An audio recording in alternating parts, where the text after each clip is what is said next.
A warm welcome to all our viewers. I'm your host, Shivangi Mishra, and you're watching another episode of South Asia Focus. Let's begin the show. As trusted maritime neighbours, India has repeatedly extended timely support to Sri Lanka in moments of crisis. Reaffirming this commitment, India recently announced a 450 million US dollars assistance package to support Sri Lanka's recovery following the devastation caused by Cyclone Ditwah. India's External Affairs Minister Dr. S. Jaishankar visited Colombo as the special envoy of Prime Minister Narendra Modi to formally convey the package. His visit highlights India's neighbourhood first policy and builds on the ongoing humanitarian outreach under Operation Sagar Bandhu. Take a look. India-Sri Lanka relations are anchored in deep civilization links, close economic engagement, and regular high-level exchanges. Over the years, India has emerged as a reliable partner for Sri Lanka during periods of economic stress, natural disasters, and humanitarian crisis. Guided by its neighbourhood first policy, India has consistently emphasized that the prosperity and stability of its neighbours are integral to its own growth and security. A key highlight of Dr. S. Jaishankar's visit was the announcement of a 450 million US dollars assistance package aimed at supporting Sri Lanka's post-cyclone recovery. The package includes 350 million US dollars in concessional lines of credit and 100 million US dollars in grants, and has been designed in close consultation with the Sri Lankan government to address priority sectors worst affected by Cyclone Ditwah. Recognizing the urgency of rebuilding, Prime Minister Modi directed that we now engage with the Sri Lankan government to address their priorities in that regard. The assistance package that we have proposed is worth 450 million US dollars.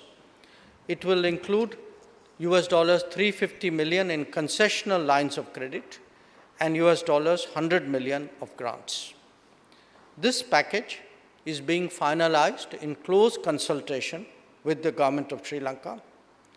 Our assistance will cover sectors worst affected by this cyclone. Sri Lanka has welcomed India's announcement, describing it as a timely and meaningful support at a critical juncture.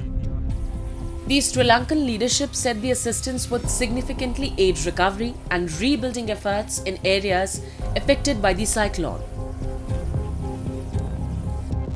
Dr. Jaishankar's visit today is particularly significant as he is here to announce a further relief package, which will provide meaningful support to Sri Lanka's recovery and rebuilding efforts. Through this gesture, India has once again demonstrated its enduring friendship and solidarity. We remain deeply grateful to Prime Minister Modi, to Dr. Jaishankar, and to the people of India. External Affairs Minister Dr. S. Jaishankar also met leaders of the Indian origin Tamil community during his visit, reaffirming India's commitment to inclusive recovery and long-term reconstruction efforts in cyclone-affected areas. Cyclone Ditwah causes severe flooding, loss of life, and widespread disruption across large parts of Sri Lanka, displacing thousands and damaging critical infrastructure. Responding swiftly to the crisis, India had launched Operation Sagar Bandhu on 28 November 2025 to provide urgent search and rescue operations, as well as humanitarian assistance and disaster relief support to its closest maritime neighbour. In close coordination with Sri Lankan authorities, India had initially delivered 9.5 tons of emergency rations through 2 Indian Navy ships docked in Colombo. The Indian Air Force deployed 3 aircraft to airlift an additional 31.5 tons of relief materials, including tents, tarpaulins, blankets, hygiene kits, ready-to-eat food items, medicines, and surgical equipment.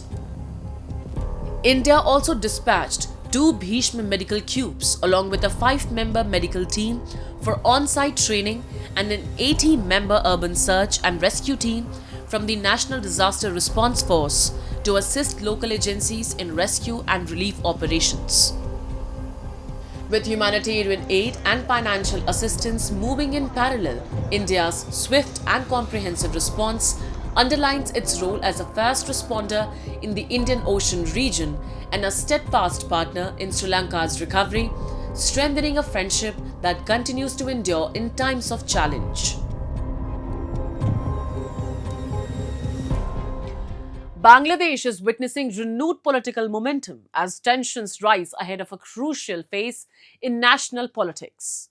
With growing public debate over governance, elections, and democratic reforms, the return of a key opposition figure has drawn widespread attention. Bangladesh Nationalist Party acting chairman Tarique Rahman has arrived in Dhaka after nearly 17 years in self-imposed exile, marking a significant moment for the country's political landscape. Bangladesh is experiencing a surge in political activity as tensions rise ahead of a critical phase in national politics, with debates over governance, elections, and reforms dominating public discourse. This heightened political climate has been further energized by the return of key opposition figure, Bangladesh National Party acting chairman Tarique Rahman, who landed in Dhaka after nearly 17 years of self-imposed exile in London. The arrival of former Prime Minister Khalida Zia's son came amid tight security and massive mobilization of party leaders and supporters across the capital, highlighting the significance of this moment in the country's political landscape. From the airport, crowds poured into the main 300-foot road leading from the terminal, where Rahman received a grand reception. Leaders and activists from across Bangladesh gathered to welcome him, and more supporters continued streaming in. With hundreds of thousands filling the streets, the area transformed into a vast sea of people. Tarique Rahman, he was the son of the previous president of the Ziaur Rahman, but he is landed today in Dhaka. A few hours before, I have known that he have been in Dhaka and he is joining a reception program. He come for to winning the election, the next election of upcoming 20th February. But the significant history is that his previous history is not a gorgeous, is not a beautiful political history. He has been signed 17 years before. He have been signing that he will not be participating in the election. And his previous history, he was the accused and charged by the 21 August, the murder case. And the Tarique Jia, he has in Dhaka, he will be participating in the election. 60 years old Tarique Rahman is the eldest son of former President Ziaur Rahman, who was assassinated in 1981. He joined the Bangladesh Nationalist Party in 1988 and rose through the ranks to become its senior joint secretary in 2002. That trajectory shifted in 2007 when Rahman was detained on corruption charges during an anti-graft drive. He left Bangladesh the following year from London. Rahman has continued to shape BNP's strategy, addressing rallies via video calls and meeting party leaders abroad. Rahman's return comes at a time of heightened political uncertainty in Bangladesh. Opposition parties have accused the government of restricting political space, while human rights organizations have raised concerns over a recent wave of violence and intimidation. Mob terror has become an effective political weapon today, supported by the planted inaction of the law enforcement agencies, political bias, and the authoritarian military. In Bangladesh tries to hold election without the Awami League, the historical secular political party, 76 years old Awami League, it will not be possible to the election can be continued. The people will be rested, and the people, Bangladesh and the international community, will never such as a facial election. In recent months, the Hindu minority has faced targeted attacks in several parts of the country. Reports of lynching, arson, and physical assaults have forced families to flee and sparked widespread concern over the safety of minority communities.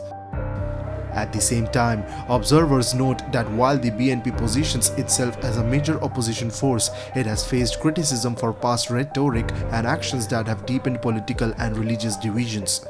Against this complex backdrop, Rahman's return raises concerns about the potential for increased tensions as political activity intensifies. Time now for Asia This Week, the stories from across the continent. Yokohama City's circular city model has various activities: treatment of garbage, waste recycling, disassemble rebuilding architecture, reuse of unused clothing, reduction of food loss, sustainable aviation fuel, and so on. Declaration is issued toward to International Organization in Asia Smart City Conference. Yokohama City overcame social and environmental problems in its long history. Solving current problem, Yokohama is becoming real circular city and global leader of its activity. It will expand to Asian and Pacific countries. India and New Zealand have declared that they have reached a free trade agreement, which is anticipated to increase trade between the two nations by hundreds of millions of dollars. Officials from New Delhi and Wellington confirmed the deal, noting that it is expected to be officially signed in the first quarter of next year. This announcement comes as countries worldwide aim to diversify their trade relationships in response to the uncertainty caused by US President Donald Trump's broad tariff measures. India has been intensifying negotiations with partner countries to expand its export markets following Washington's imposition of a 50% tariff on Indian goods entering the United States. MechTech has distinctive technology of flexible printed circuits. It is thin, light, and bounding electronic circuit board and be integral for various digital device and direct body contact health keeping machine. Based on cooperative R&D of NOK Group, MechTech fulfills global social demand. When scientific technology's progress brings new social subject, it will be solved by MechTech. Moving on, Pakistan's political divisions are deepening once again, this time centered around the judiciary. Former Prime Minister Imran Khan and his wife Bushra Bibi have both been sentenced to 17 years in prison in the Toshakhana second case, a ruling their supporters denounce as judicial overreach and politically motivated. The verdict has sparked increased security measures, concerns about potential unrest, and renewed scrutiny of the independence of Pakistan's judicial system. A Pakistani court has sentenced former Prime Minister Imran Khan and his wife Bushra Bibi to 17 years in prison each in the Toshakhana second corruption case, a verdict that has immediately triggered political unrest and heightened security measures across the country. In anticipation of protests by supporters of Khan's Pakistan Tehreek-e-Insaf party, authorities deployed more than 1,300 police and security personnel across Rawalpindi, sealing key routes and placing riot units on standby to prevent demonstrations. The crackdown comes after Khan urged his supporters to take to the streets, calling the verdict politically engineered and legally flawed. Officials say the security deployment is meant to maintain law and order.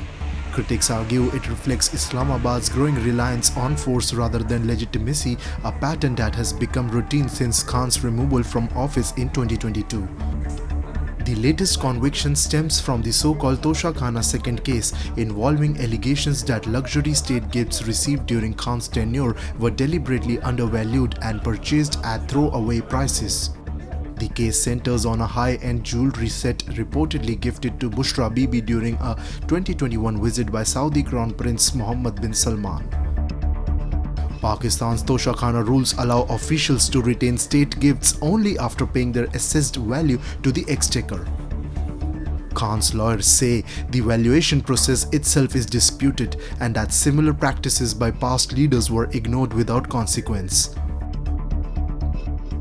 जो सियासी इंतकाम पे मबनी जो चीज़ें भी की जाएं वो किसी तौर पे ना उनको सपोर्ट किया जा सकता है और ना ही उनकी तायद की जा सकती है। जमात इस्लामी ये समझती है कि इमरान खान साहब के ऊपर जो मुकदमात हैं वो मुकदमात सियासी नोयत के हैं और सियासी नोयत के मुकदमात को ताकत और जबर के ज़रिए से सज़ाएं सुनाना ये किसी मसले का हल नहीं है। This conviction adds to a growing stack of legal cases against Khan, from corruption and state secrets to terrorism-related charges, most filed after his ouster. He has remained behind bars since August 2023 and is currently held in Adiala jail under conditions his family describes as isolating and psychologically punishing. Khan alleges he and his wife are denied basic facilities, including access to television, even as other inmates receive them, claims authorities deny.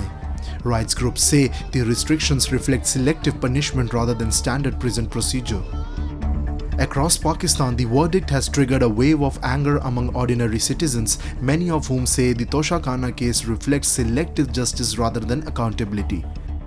Supporters point out that past prime ministers and senior leaders retained state gifts without facing prosecution, while Khan and his wife now face lengthy prison terms. For many Pakistanis, the case has become a symbol of how the justice system is being used to settle political scores. Toshakhana इससे पहले भी जो वज़ीर-ए-आज़म गुज़रे हैं उन्होंने ये तोहफ़े लिए हैं और बेगुनाह इमरान ख़ान को जो है ना कैद में डाला है और इसकी बीवी को।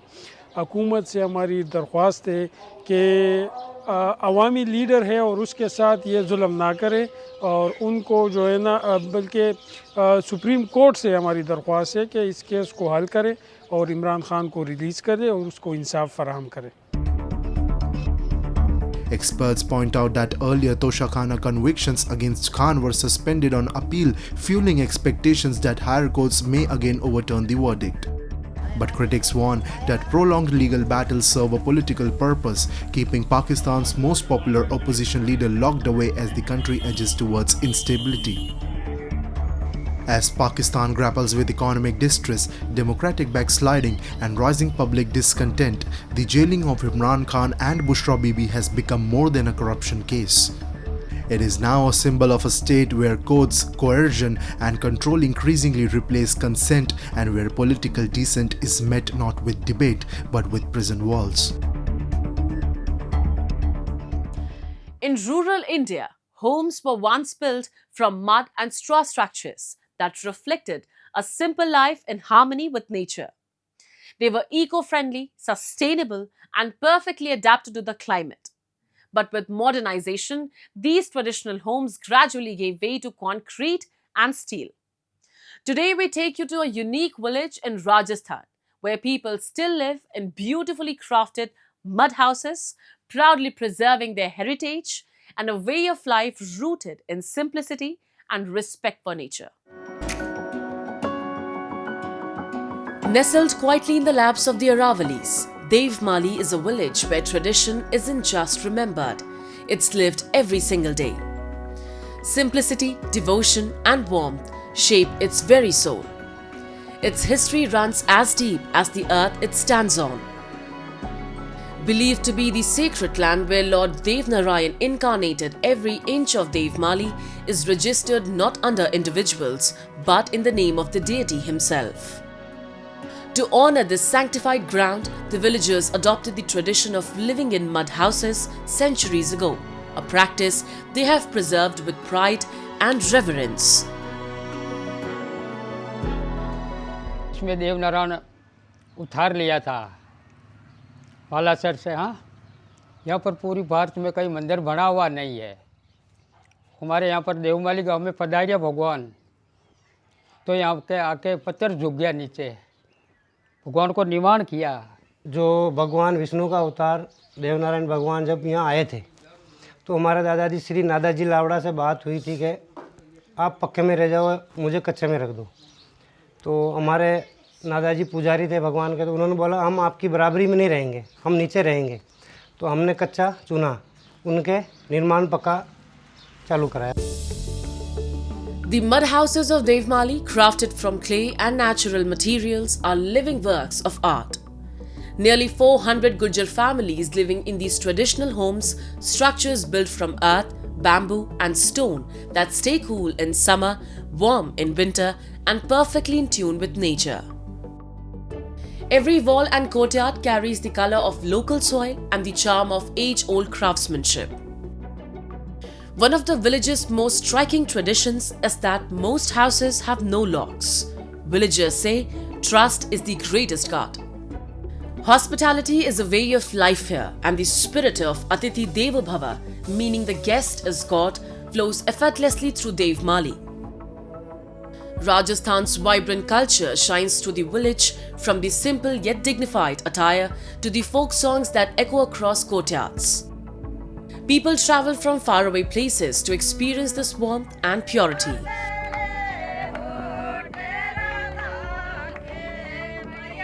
Among the residents is Rasali Gurjar, a shopkeeper turned social media sensation with millions of followers. Through her videos, she shares Devmali's lifestyle and traditions with the world.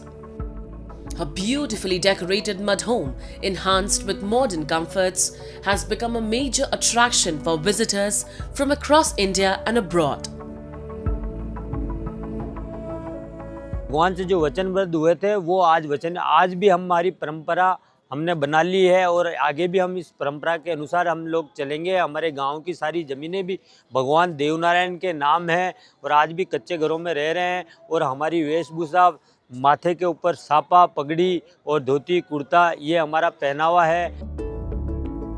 Devmali is more than a village. It is a way of life where simplicity, faith and humanity shape each day. Here, tradition isn't a memory, it lives and guides every step, showing how modern life and age-old heritage can beautifully coexist. As the sun sets behind the Aravalis, the village glows with a serene, almost spiritual charm. Every mud house seems to echo stories of devotion and resilience. This harmony makes Devmali not just a tourist spot, but an inspiration, a place that reveals the true meaning of beauty, balance, and a life rooted in simplicity.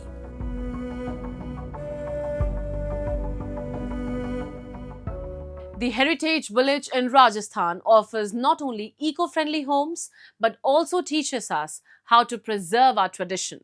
And with that, we come to the end of this week's episode. See you next week. Till then, goodbye and take care.